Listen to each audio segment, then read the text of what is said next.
ಮೊದಲಿಗೆ ಈ ದಿನವನ್ನ ಸುಭಾಷಿತದೊಂದಿಗೆ ಪ್ರಾರಂಭಿಸೋಣ. ಗುರೂಜಿ ತಿಳಿಸಿ. ಖಂಡಿತಮ್ಮ, ಇವತ್ತಿನ ಸುಭಾಷಿತ ತುಂಬ ಮಾರ್ಮಿಕವಾಗಿ ತುಂಬ ಅರ್ಥಗರ್ಭಿತವಾಗಿರುವಂಥದ್ದು. ಒಂದು ಸಾರ್ವಕಾಲಿಕ ಸತ್ಯ ಅಂತ ನಾವು ಹೇಳ್ಬೋದು. ಎಲ್ಲ ಕಾಲಕ್ಕೂ ಅಪ್ಲೈ ಆಗ್ತಕ್ಕಂಥದ್ದು. ಇದು ಹಣವನ್ನು ನಾವು ಯಾವ ರೀತಿ ಬಳಸಬೇಕು ಅನ್ನೋದನ್ನು ತಿಳಿಸ್ತಕ್ಕಂಥ ಒಂದು ಸುಭಾಷಿತ ಆಗಿರುತ್ತೆ. ಇದರ ಸ್ವರೂಪ ಈ ಪ್ರಕಾರವಾಗಿ ಇದೆ. ಸರ್ವೇಷಾಮೇವ ಶೌಚಾನಾಂ ಅರ್ಥಶೌಚಂ ಪರಂ ಸ್ಮೃತಂ ಯೋರ್ಥೇ ಶುಚಿರ್ಹಿ ಸಶುಚಿರ್ ನಮೃದ್ವಾರೆ ಶುಚಿಃ. ಈ ಸುಭಾಷಿತ ಮನುಸ್ಮೃತಿ ಅನ್ನೋ ಒಂದು ಗ್ರಂಥದಲ್ಲಿ ಹೇಳಿರುವಂಥದ್ದು. ಬಹಳಷ್ಟು ಬಾರಿ ನಾವು ಕೇಳ್ತಾ ಇರ್ತೀವಿ, ಸೋಕಾಲ್ಡ್ ಪ್ರಗತಿಪರರು, ಸೋಕಾಲ್ಡ್ ಚಿಂತಕರು ಇವರೆಲ್ಲರೂ ಸಹ ಮನುಸ್ಮೃತಿನ ಸುಟ್ಟು ಹಾಕ್ಬಿಡಬೇಕು, ಅದು ಸರಿ ಇಲ್ಲ, ಆ ಒಂದು ಚಿಂತನೆಗಳೆಲ್ಲ ಇವತ್ತಿನ ಕಾಲಕ್ಕೆ ಔಟ್ಡೇಟೆಡ್ ಅಂತ ಅದರ ಬಗ್ಗೆ ಏನೂ ಓದದೆ ಯಾವುದೋ ಒಂದು ಶ್ಲೋಕದ ಒಂದು ಪದವನ್ನು ಮಾತ್ರ, ಒಂದು ಪಾದವನ್ನು ಮಾತ್ರ ಇಟ್ಕೊಂಡು ಮಾತನಾಡ್ತಾ ಇರ್ತಾರೆ.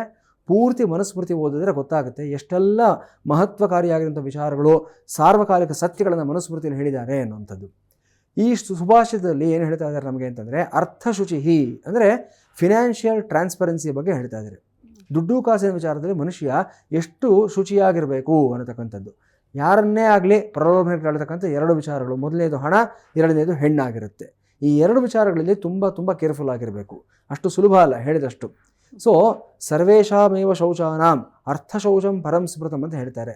ಮನುಷ್ಯ ಹಲವಾರು ರೀತಿಯಾದಂಥ ಶುಚಿತ್ವಗಳನ್ನು ಮೇಂಟೈನ್ ಮಾಡ್ತಾ ಇರ್ತಾನೆ. ತುಂಬ ವಿಶೇಷವಾದ ನೀರಿನ ಸ್ನಾನ ಮಾಡುವಂಥದ್ದು, ರೋಸ್ ವಾಟರ್ನ ಸ್ನಾನ ಮಾಡುವಂಥದ್ದು, ಅಥವಾ ತುಂಬ ಒಂದು ಸೌಗಂಧಿಕವಾಗಿರ್ತಕ್ಕಂಥ ಪದಾರ್ಥಗಳನ್ನು, ಸುಗಂಧ ದ್ರವ್ಯಗಳನ್ನು, ಸೆಂಟ್ ಆಗಲಿ ಡಿಯೋಡ್ರೆಂಟ್ಗಳಾಗಿ ಬಳಸ್ತಕ್ಕಂಥದ್ದು, ನಮ್ಮ ಬಟ್ಟೆಗೆ ಕಂಫರ್ಟ್ ಹಾಕ್ಕೊಳ್ತಕ್ಕಂಥದ್ದು, ನಮ್ಮ ಮುಖಕ್ಕೆ ಬಣ್ಣ ಬಣ್ಣದ ಒಂದು ಮೇಕಪ್ಗಳನ್ನು ಹಾಕ್ಕೊಳ್ತಕ್ಕಂಥದ್ದು, ಈ ರೀತಿ ಎಲ್ಲ ರೀತಿಯಲ್ಲೂ ಶುಚಿಯಾಗಿರಬೇಕು ಅಂತ ತುಂಬ ಪ್ರಯತ್ನ ಮಾಡ್ತಾ ಇರ್ತೀವಿ. ಅಷ್ಟೇಕೆ ನಾವು ಕೊಂಡ್ಕೊಂಡಿರ್ತಕ್ಕಂಥ ವಾಹನಗಳೇನಿರುತ್ತೆ ಅದನ್ನು ಕ್ಲೀನ್ ಮಾಡೋದಕ್ಕೆ ಲೀಟರ್ಗಟ್ಟಲೆ ನೀರನ್ನು ನಾವು ಪ್ರತಿದಿನ ವ್ಯಯಿಸ್ತಾನೇ ಇರ್ತೀವಿ. ನಾವು ಒಂದು ಕಾರ್ ತೊಳೆಯೋದಕ್ಕೋ, ಒಂದು ಗಾಡಿನ ತೊಳೆಯೋದಕ್ಕೋ ಎಷ್ಟೋ ಜನ ನೋಡಿ, ಯಾಕೆಂದರೆ ಕ್ಲೀನಾಗಿರ್ಬೇಕು, ನನ್ನ ಗಾಡಿ ಚೆನ್ನಾಗಿರಬೇಕು ಅನ್ನೋಂಥದ್ದು. ಆದರೆ ಅರ್ಥಶುಚಿ, ಫಿನಾನ್ಷಿಯಲ್ ಟ್ರಾನ್ಸ್ಪರೆನ್ಸಿ ಅನ್ನೋದು ಬಂದಾಗ ಮಾತ್ರ ಪ್ರತಿಯೊಬ್ಬನೂ ಸಹ ಇಲ್ಲಿ ತಬ್ಬಿಬ್ಬಾಗಿ ಹೋಗ್ತಾ ಇರ್ತಾನೆ. ಇಲ್ಲಿ ಕ್ಲಾರಿಟಿನ, ಟ್ರಾನ್ಸ್ಪರೆನ್ಸಿನ ಮೇಂಟೈನ್ ಮಾಡೋದಿಲ್ಲ. ಅದಿಲ್ಲದೆ ಹೋದ ಪಕ್ಷದಲ್ಲಿ ಅವನು 100 ಬಾರಿ ಸ್ನಾನ ಮಾಡೋದು ಸಹ ಏನೂ ಪ್ರಯೋಜನ ಇಲ್ಲ ಅನ್ನೋದು ಈ ಸುಭಾಷಿತದಲ್ಲಿ ಹೇಳ್ತಾ ಇರ್ತಕ್ಕಂಥ ವಿಚಾರ ಆಗಿರುತ್ತೆ. ಭಾರತ ರತ್ನ ಸರ್ ಮೋಕ್ಷಗುಂಡಂ ವಿಶ್ವೇಶ್ವರಯ್ಯನವರು ಅವ್ರ ಕಾಲದಲ್ಲಿ ಹೇಗೆ ಜೀವನ ನಡೆಸ್ತಾ ಇದ್ರು ಅಂತಂದರೆ, ಅವ್ರಿಗೆ ಅರಮನೆ ಸಂಸ್ಥಾನದಿಂದ, ಸರ್ಕಾರದಿಂದ ಅವ್ರಿಗೊಂದಷ್ಟು ಸವಲತ್ತುಗಳನ್ನು ಕೊಟ್ಟು ಒಂದು ಕಡೆಗೆ ಕಳಿಸ್ಕೊಟ್ಟಿದ್ರು ಕೆಲಸ ಮಾಡಬೇಕು ಅಂತ. ಆಫೀಸ್ ಅವರ್ಸ್ನಲ್ಲಿ ಕೆಲಸ ಮಾಡೋವ್ರಿಗೂ ಸಹ ಒಂದು ಮೊಂಬತ್ತಿನ ಇಟ್ಕೊಂಡಿರ್ತಾ ಇದ್ರು. ಅಂದರೆ ಅವತ್ತಿನ ಕಾಲದಲ್ಲಿ ನಮಗೆ ವಿದ್ಯುತ್ ಶಕ್ತಿ ಇರ್ತಾ ಇರಲಿಲ್ಲ. ಸೊ ವಿದ್ಯುತ್ ಇಲ್ಲದೆ ಇರತಕ್ಕಂಥ ಜಾಗದಲ್ಲಿ ಹೋಗಬೇಕಾದಾಗ, ಕೆಲಸ ಮಾಡಬೇಕಾದಾಗ ಆ ಕ್ಯಾಂಡಲ್ನಲ್ಲಿ ಕೆಲಸ ಮಾಡೋರು.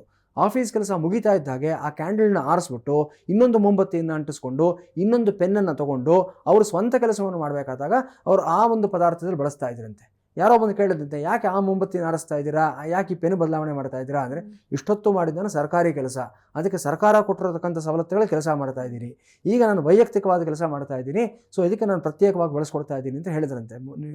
ನನಗೆ ವಿವರಣೆ ಕೊಡ್ತಾ ಇದ್ದರೆ ಮೈ ಜುಮ್ ಅನ್ನುತ್ತೆ. ಕಾರಣ ನಮ್ಮ ಮುತ್ತಾತ ಅವರು. ಹಾಗಾಗಿ ಇಂತಹ ವಿಶೇಷವಾದ ವ್ಯಕ್ತಿಗಳು ಒಂದು ಕಾಲದಲ್ಲಿ ಇದ್ದು ಹೋದರು ಅನ್ನತಕ್ಕಂಥದ್ದು. ಮತ್ತೊಂದು ಸಮಕಾಲೀನವಾದ ಉದಾಹರಣೆ ಕೊಡಬೇಕು ಅಂತಂದರೆ, ಹಿಂದಿನ ತಲೆಮಾರಿನ ಒಬ್ಬ ಪೋಷಕ ನಟ KS ಅಶ್ವಥ್ ಅನ್ನತಕ್ಕಂಥವರು ತುಂಬ ಮನೋಜ್ಞವಾದ ಅಭಿನಯ ಕೊಟ್ಟಂಥ ಒಬ್ಬ ನಟ ಆಗಿರ್ತಾರೆ. ಸೊ ಇವರು ಒಬ್ಬ ನಿರ್ಮಾಪಕ ಬಂದು ಇವರಿಗೆ ಒಂದು 10,000 ರೂಪಾಯಿ ಹಣ ಜಾಸ್ತಿ ಕೊಟ್ರಂತೆ. ಇವರು ವಾಪಸ್ ಕೊಟ್ಬಿಟ್ರಂತೆ. ಯಾಕೆಂದರೆ ನಾನು ಕೆಲಸ ಮಾಡಿರೋದು ಇಷ್ಟಕ್ಕೆ, ನಾನು 6,000ಕ್ಕೆ ಮಾಡಿದ್ದೀನಿ, ನನಗೆ 4,000 ಬೇಡ, ವಾಪಸ್ ತೊಗೊಳ್ಳಿ ಅಂತ ಕೊಟ್ರಂತೆ.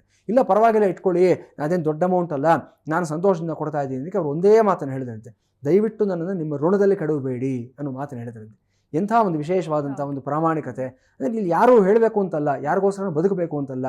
ಅಲ್ಲಿ ಮೋಕ್ಷಗೊಂಡ ವಿಶ್ವೇಶ್ವರಯ್ಯನವರು ಬಂದ್ಬಿಟ್ಟು ಯಾರು ನೋಡ್ತಾರೆ, ಇವ್ರು ಯಾವ ಮೊಂಬತ್ತಿ ಯೂಸ್ ಮಾಡ್ತಾರೆ, ಯಾವ ಪೆನ್ ಯೂಸ್ ಮಾಡ್ತಾರೆ ಅನ್ನತಕ್ಕಂಥದ್ದು. ನನಗೆ ನಾನು ಕರೆಕ್ಟಾಗಿರಬೇಕು ದುಡ್ಡು ಕಾಸಿನ ವಿಚಾರದಲ್ಲಿ ಅನ್ನತಕ್ಕಂಥದ್ದು. ಇದನ್ನೇ ಅರ್ಥಶುಚಿ ಎನ್ನುವುದು, ಇದನ್ನೇ ಚಾಣಕ್ಯ ಅರ್ಥಶಾಸ್ತ್ರದಲ್ಲಿ ಹೇಳಿರ್ತಕ್ಕಂಥದ್ದು.